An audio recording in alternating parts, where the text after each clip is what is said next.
Alors, comme d'habitude, il faut prendre conscience des ensembles et des variables de l'ensemble. Qu'y a-t-il dans F? Des matrices.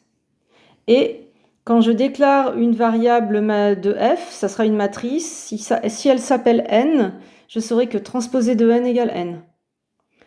On me donne une matrice A, on me pose la question est-ce qu'elle est dans F? Je prends conscience qu'il suffira de la transposer. Il faudra observer est-ce que la transposée égale A. Ça, c'est toujours comme ça, prendre conscience des variables de l'ensemble et toujours réfléchir sur les deux axes. Comment je déclare? Qu'est-ce que je fais si je me demande si une variable est dedans ou pas? Même chose pour G. C'est des matrices, mais cette fois, il faudra observer quand on transpose que ça fait l'opposé. Donc déjà, premier truc, j'observe bien que F et G sont dans le même usuel, c'est Mn de R. Donc en fait, F inter G, c'est l'ensemble des matrices M telles que transposé de M égale M et transposé de M égale moins M. Donc là, ce qu'on observe, c'est que dans ce cas, l'écriture par défaut de F inter G, elle a été facile à personnaliser. Ça a été facile d'écrire, voilà. Et puis, on n'a pas trop réfléchi en fait, il suffisait d'avoir conscience. C'est parce que vos ensembles F et G sont des types conditions, type booléen. On va voir dans l'exemple 2 que c'est pas pareil quand vous avez du type condition avec un forme type ou deux formes types. Donc là, on est dans un cas très simple. Néanmoins, ce qu'on a écrit n'est pas satisfaisant. On ne connaît pas bien le contenu de F inter G. Et souvent, on va vouloir préciser l'écriture par défaut. Et on dira dans ce cas-là qu'on va déterminer F inter G. C'est une question que vous aurez souvent dans les exercices. Déterminer F inter G. Et vous devez comprendre qu'on ne vous demande pas l'écriture par défaut. On vous demande vraiment de préciser le contenu de l'ensemble. Donc, méthodologie. Dans notre exemple, puisque l'écriture a été facile à produire, on a vu apparaître un système avec le « et ». Ça, c'est comme un système matriciel. Bon, pour déterminer F inter G, il va suffire de résoudre le système. Finalement, F inter G, c'est l'ensemble des solutions. On va juste bien déclarer nos variables, car je vous rappelle que M de l'ensemble n'existe pas en dehors de l'ensemble. Et donc, je vous ai proposé une rédaction de ce type-là. J'ai changé le nom de ma variable, je préfère laisser M dans l'ensemble au départ. Donc, j'ai posé un système S, n égale Tn, n égale moins Tn, où l'inconnu, c'est une matrice. Alors, conseil, vous avez appris le pivot de Gauss au premier semestre. De manière générale, quand vous avez plusieurs équations, bien souvent, ce qui sera intéressant, c'est de les combiner pour faire apparaître une équation plus simple. Très très souvent, la combinaison donne de très bons résultats, plus que la substitution.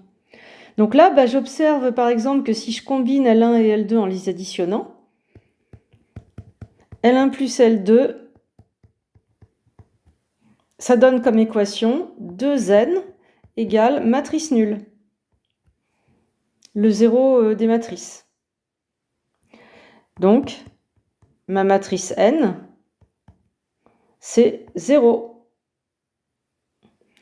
Et réciproquement, j'observe que n égale 0 est solution de S. Ainsi, j'ai une équivalence. S, il est équivalent à n égale matrice nulle. Et donc, F inter G, j'ai résolu le système. Il n'y a qu'une matrice dans F inter G, c'est la matrice nulle. Là, on l'a vraiment déterminé. Vous voyez, c'est pas juste l'écriture par défaut. On voit bien que F inter G, c'est pas gros, il n'y a qu'une matrice dedans. C'est beaucoup plus précis. Deuxième exemple. J'ai repris cet ensemble, je le lis comme d'habitude. Ce sont des matrices, elles sont carrées de taille 2. Et la transposée, c'est elle-même. Donc j'ai compris, une variable de F, c'est une matrice carrée de taille 2. Quand je la transpose, elle est égale à elle-même, c'est ce qu'on appelle les matrices symétriques. Et là, j'ai une autre présentation d'ensemble, c'est l'écriture forme type ou paramétrée. En fait, dans G, il n'y a pas de réel. Il y a des matrices qui, pour être déclarées, nécessitent une variable annexe petit a. Et quand A est déclaré, c'est cet objet-là qui est dans G. On en a parlé ensemble en TD. Et donc f inter g, qu'est-ce que je vais écrire? Alors, ce sont des matrices.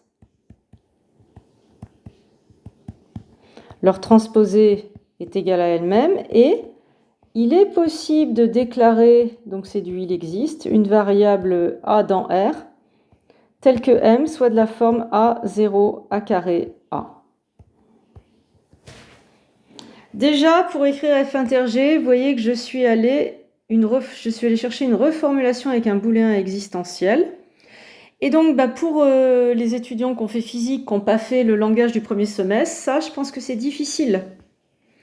Et pour les autres, de toute façon, même si vous savez faire, vous voyez qu'il y a un booléen existentiel pas forcément pratique à utiliser. Donc mon conseil, c'est ne perdez pas votre temps. N'écrivez pas le f inter g par défaut. Vous avez compris qu'il n'est pas pratique et vous allez déterminer f inter g immédiatement. La méthode, c'est quoi? On va déclarer une variable de g. Et c'est vraiment important de commencer par g. Alors pourquoi lui? Parce que c'est lui qui est informatif. Vous voyez, il n'a pas la structure de l'autre. Lui, il ne donne pas d'équation en fait. Vous voyez, il n'y a pas de booléen dans l'ensemble g. Donc c'est par ça qu'on va commencer. Et puis on va réfléchir au booléen. Ma variable de g appartient à f. J'illustre. Donc là, je vais déclarer x dans R et grand N égale x0, x au carré, x. Et c'est mon grand N, j'ai conscience que dans N, il y a des matrices. Mince, ça s'appelle G, excusez-moi. Oui, non, N, oui. Appartient à G. Voilà. Donc là, je viens de suivre ma méthodologie, j'ai déclaré une variable de G. Et maintenant, je réfléchis au booléen. Qu'est-ce que ça veut dire N appartient à f inter g? Je n'affirme pas, je réfléchis. Du coup, je mets une équivalence. Mon N est dans G, donc être dans f inter g, ça veut dire juste N appartient à f. Parce que être dans f et g, c'est être dans f et dans g, et elle est déjà dans g. Donc en fait, ça se réduit. Ça se réduit à N appartient à f. Et qu'est-ce que ça veut dire N appartient à f? J'en avais conscience dès le départ. Être dans F, c'est une matrice. Et si on me transpose, je reste égal à moi-même. Bon, ça veut donc dire ça. Mais ma variable N, elle a une expansion. Je vais la chercher. Donc ça veut dire que x au carré 0x égale x0, x au carré, x.